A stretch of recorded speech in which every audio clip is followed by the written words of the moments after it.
At the age of 80, Samuel Shepard passed away, ending our more than 50 years of profound companionship.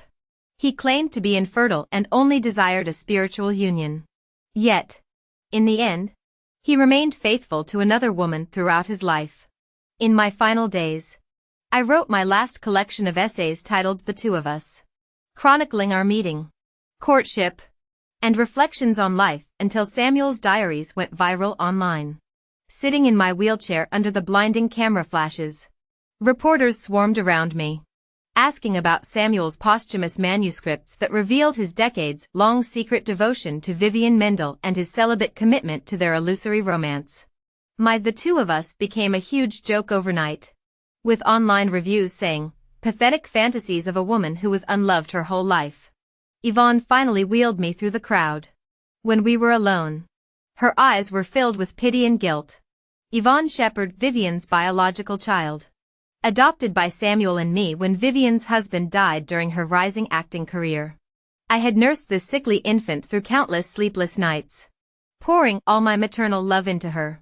After a long silence, Yvonne murmured apologetically, "Aunt Vivian wants to be resettled here and share Dad's eternal rest." She added, "Dad suffered enough. Let death bring him peace." I silently studied her unfamiliar face until she averted her gaze and left with the words, "Mom, please think about this." My caregiver Wendy was furious after Yvonne left. "Don't listen. 50 years together and then be separated in death? Ungrateful wretch." Strangers understood what my own flesh and blood couldn't. Vivian's return as an Oscar-winning actress made headlines. Live broadcasts showed her weeping at Samuel's grave, and the media dubbed their story century-spanning love while making me the object of national mockery. Kneeling before me, Vivian begged, "Ivy, we've lost too much time. In the afterlife, I won't miss him again." I turned to Yvonne, "You agree?" With her head bowed, she nodded hastily, "You'll always be my mother, now I just have two."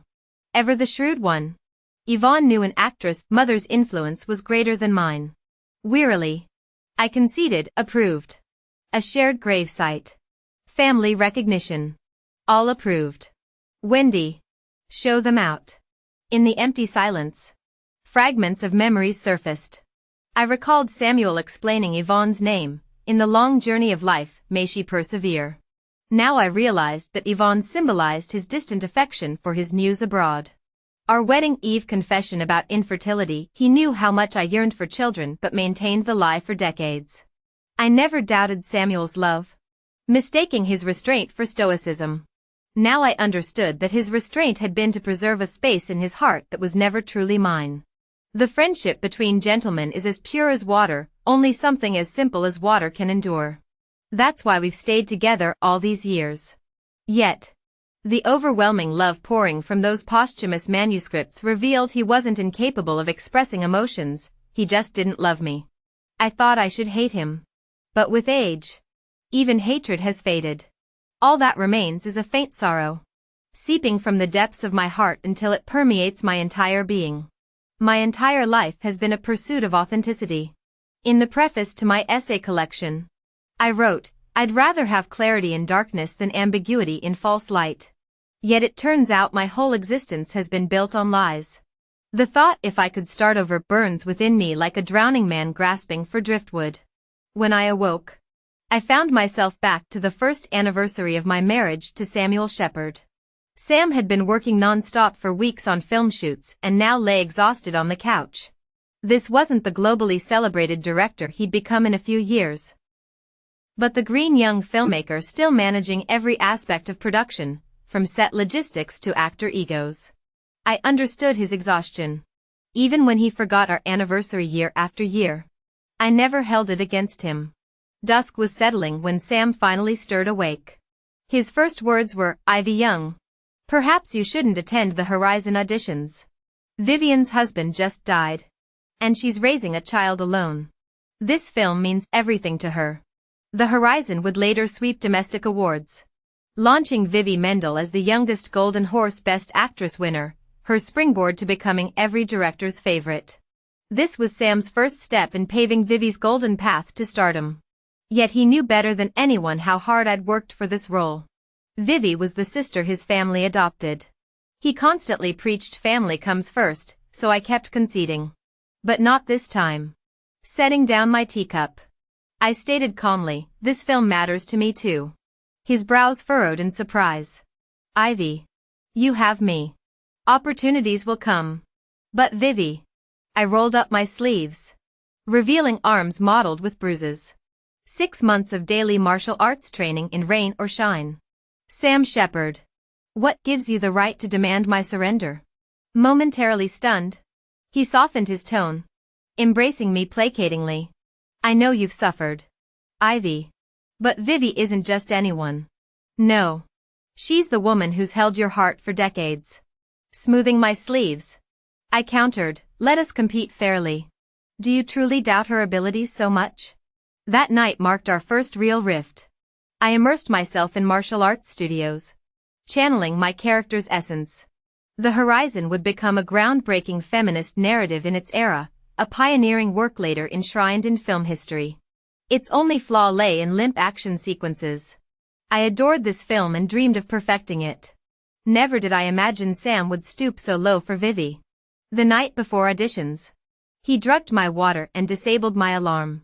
I missed the tryouts. Without my competition, Vivi secured the lead as in our previous life. So this was his love, the honorable man resorting to dirty tricks for her sake. Sam returned late. I simply gazed at him, this man I'd loved for decades. My wholehearted devotion. No hysteria. No rage, just chilling clarity. Avoiding my eyes, he murmured guiltily, you'll star in my next film. Ivy. Name your compensation. Compensation? For 30 years of polite distance? For a lifetime of celibate marriage? My gaze remained steady, no sorrow. No joy.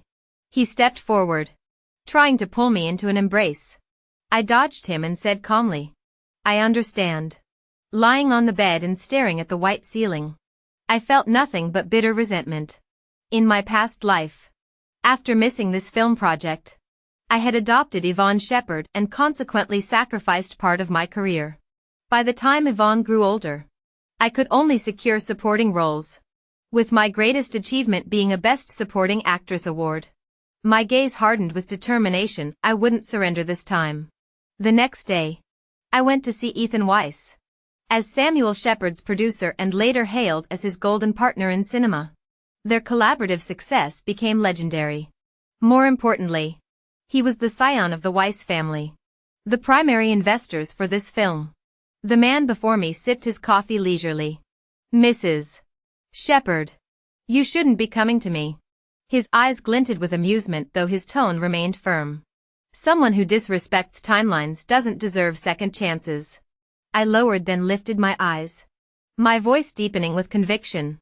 I possess a luminous pearl, long imprisoned by earthly chains, now cleansed of dust. Its radiance pierces through 10,000 green mountains. These were the protagonist Chloe Taylor's final lines in the film, a poem recited after her life's arduous journey. Now I embodied her essence, decades of lived experience giving me profound understanding of this weathered perspective. Gently swirling the tea leaves in my cup, I continued.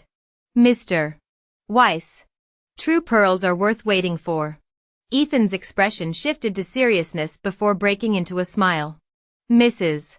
Shepard proves far more intriguing than that block of wood. Samuel. He granted me an audition. After witnessing my martial arts demonstration, he sighed. Why have 2 stars when one shines so bright? Ivy Young. This role was carved from your essence. 1 month before filming commenced, Vivian Mendel arrived with the child. Her purpose became clear, temporary guardianship requests.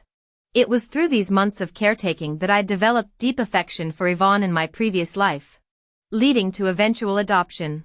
Samuel cooked in the kitchen, a rare occurrence reserved exclusively for Vivian's visits.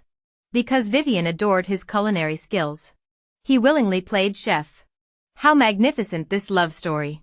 I struggled to contain my sardonic smile, maintaining neutral composure. Vivian's classical beauty appeared accentuated by morning attire, a black dress, a white silk hairpin, A pale complexion with drooping brows inspiring protective instincts. She gazed at me timidly while the squirming child in her arms wailed. Clumsy with infants. She fumbled helplessly. I knew the crying stemmed from the improper holding position pressing the baby's stomach. Yet I remained motionless on the sofa, watching coldly until Samuel rushed from the kitchen to rescue the distressed child. In my past life, he'd cherished Yvonne like precious jade, earning a reputation as the ultimate doting father. I used to wonder if he showed such devotion to another's child, what might happen with our own. Now the bitter truth revealed itself: his affection stemmed from the child's faint resemblance to his true love. During dinner, Vivian kept glancing at me anxiously. When she hesitated to speak, Samuel intervened protectively. Ivy. Vivi needs to film and has no childcare. Could you watch Yvonne for a few days? I finished chewing deliberately before sipping wine.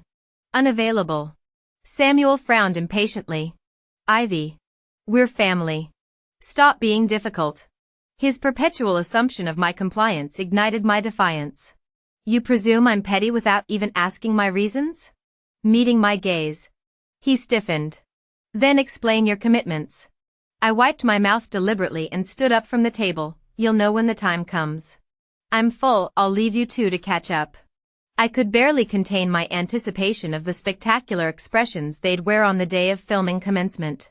In the end, Samuel Shepherd had arranged everything for Vivian Mendel, leaving her free to focus on character study. The first day of shooting dawned gloomy and wet, mirroring the opening scene of Far Horizon where heavy clouds smothered the sky like eternal nightfall. Sam took the family car and arrived punctually, yet found the entire crew already assembled. Amidst the bustling opening ceremony crowd, murmurs spread about the delayed start despite everyone's presence. Lowering my black umbrella, I locked eyes with Sam across the misty courtyard. He strode forward irritably. Ivy. What are you doing here? This is chaos, I can't look after you today. Shrugging off his hand, I walked straight toward Ethan Weiss. The producer's eyes lit up with approval at my costume, the iconic black ensemble of the female lead. My lips curved slightly as Ethan clapped twice, silencing the crowd. Our leading lady has arrived. Vivi's head snapped up, disbelief flooding her features. Sam's brow furrowed like twisted rope as he scoffed. Ethan. Save the jokes for later. This isn't a joke, Ethan replied flatly, all traces of humor vanishing. Realization struck Sam. Through gritted teeth he argued, we chose Vivi together.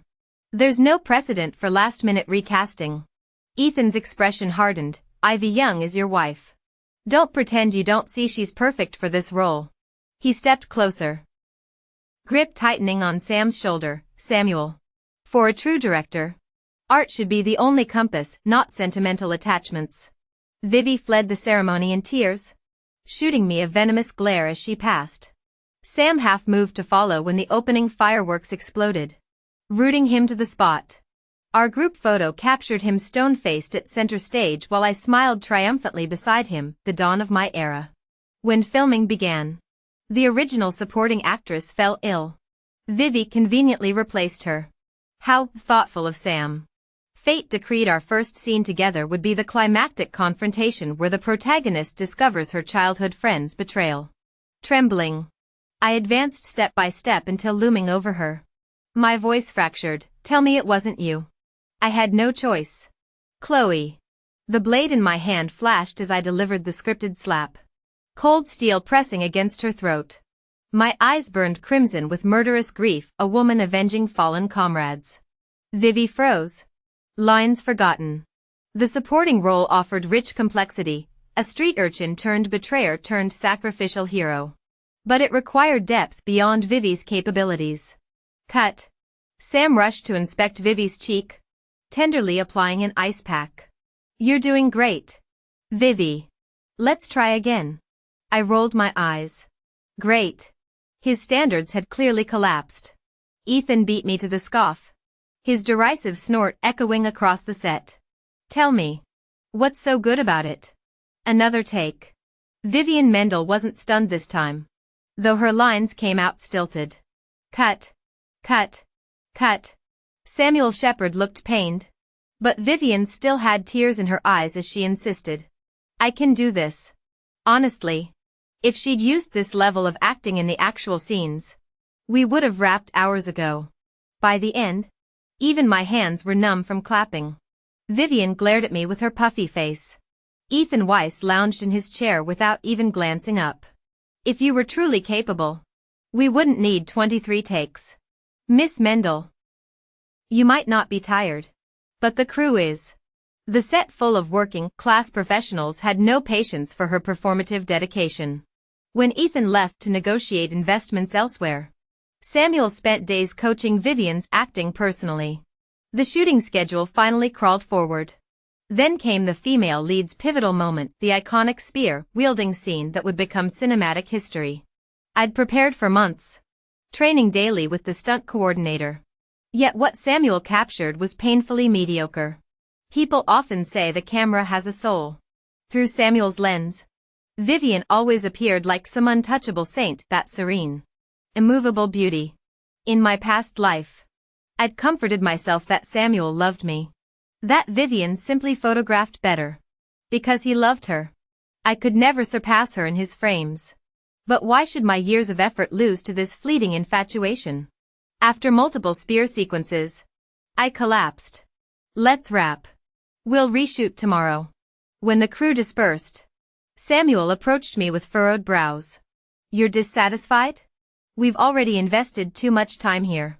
I surged to my feet, legs buckling from exhaustion. He reached to steady me, but I shoved his hand away.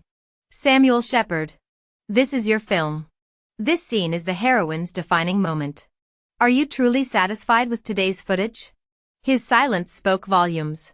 Before leaving, I whispered, if it helps, I wouldn't mind if you temporarily saw me as Vivian. His face froze as I added, you really thought you were subtle? Whether from my words or Ethan's return, we finally perfected the scene after numerous setbacks.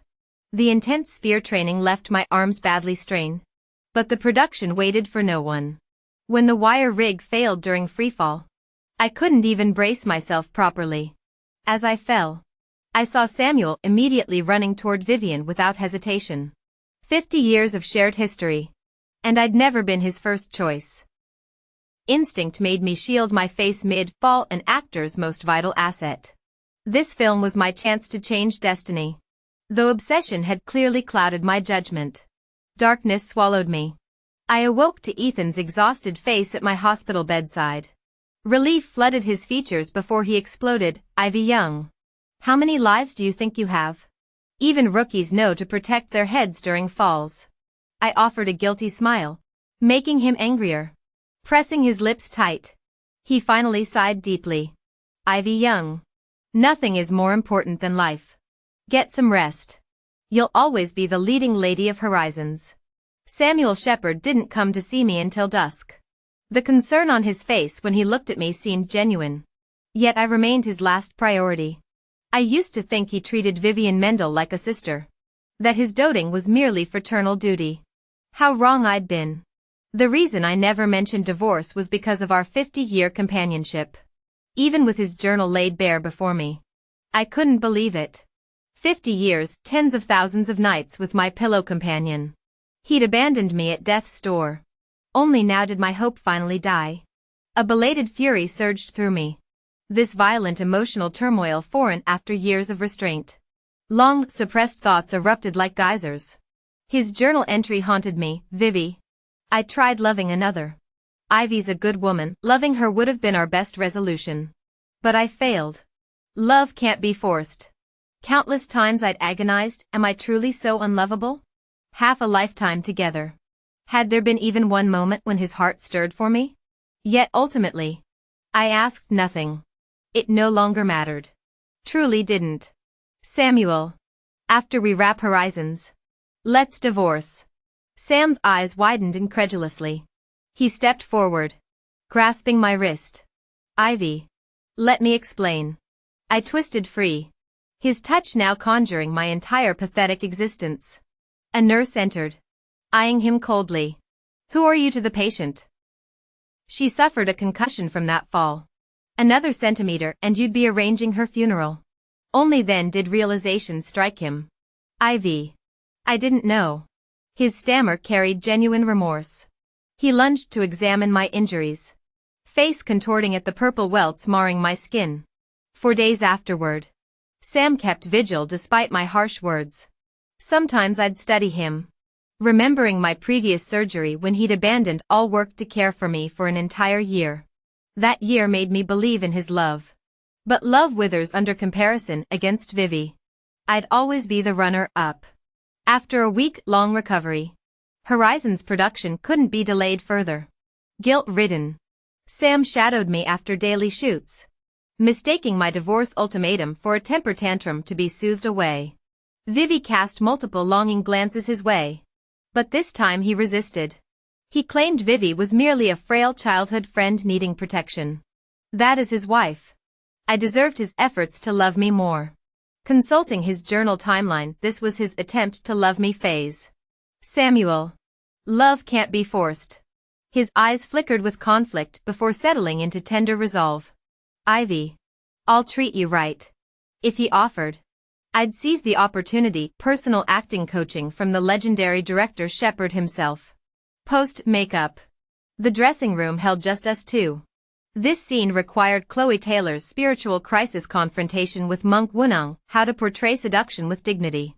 The crimson lips, cascading curls, body hugging Qipao in the mirror looked alien on my angular features. Swaying hips. I yanked Sam's tie until our breaths mingled. Since hell's boundless, I purred against his ear. Why not enlighten me personally? Master? My lips grazed his cheekbone. His breath hitched, crimson blooming from his ears downward. In my previous life, I had never acted improperly in front of Sam Shepard. Books say men with such inadequacies tend to be sensitive. So I always carefully protected his fragile ego. I overcame all physical desires, seeking only spiritual resonance with him. What a joke it all turned out to be. Director Shepard. What do you think? I pushed Sam away, lighting a cigarette as I settled into the chair. Through the curling smoke, I watched his shadowed eyes.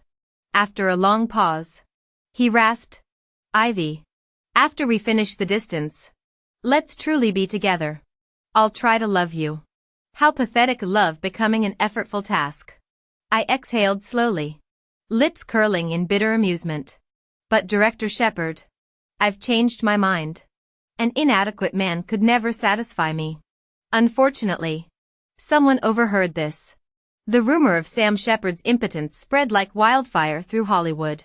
During subsequent filming of The Distance, crew members exchanged knowing glances whenever his back turned. Despite his thunderous expressions, we eventually wrapped production. After promotional events, I handed him divorce papers. Sam, if you love Vivi Mendel, go pursue her. Don't waste another lifetime. My final gift to you is freedom. I'd hated him initially, furious enough to kill when discovering his betrayal. Yet after 50 shared years, our relationship defied simple labels. He'd given me every respect and care except love and children. Releasing him meant freeing myself. Sam simply stared blankly, sighing at life's cruel timing. I stood. Take care, Sam. March's chill wind bit through my coat as I left the cafe, feeling decades of weight lift from my shoulders. Post-production. I traveled to escape Chloe Taylor's shadow. Ethan eventually tracked me down, offering the lead in Years, the very film that launched Vivi Mendel's international fame in my past life. I accepted, disappearing into desert filming for 3 years. The notoriously perfectionist director made us feel trapped in endless takes. During low moments, I'd hide and cry until finding Ethan similarly red-eyed. We'd huddle weeping, then collapse laughing under star-blanketed skies. Ethan's constant praise gradually rebuilt my shattered confidence. Your performance today. That unwashed hair looks artistic. His relentless affirmations finally made me believe I wasn't worthless. When Ethan confessed his feelings, my racing heart confirmed at least I didn't dislike him. As we embraced, the ghosts of my past finally dissolved in desert winds. It turns out time truly can fade all things, the pain, the love, the resentment. After wrapping up filming for the passage of time, emerging from the desert gave me a surreal feeling of time displacement. Oh. Right, Far Away won a major domestic film award. The judges exhausted all connections trying to find me. But through twists of fate, I became the first Best Actress in history to refuse the trophy. Unintentionally. It became brilliant PR. I heard Samuel Shepard and Vivian Mendel got married. Then somehow divorced. Vivian came to see me. Her face etched with exhaustion no amount of makeup could hide in just a few short years.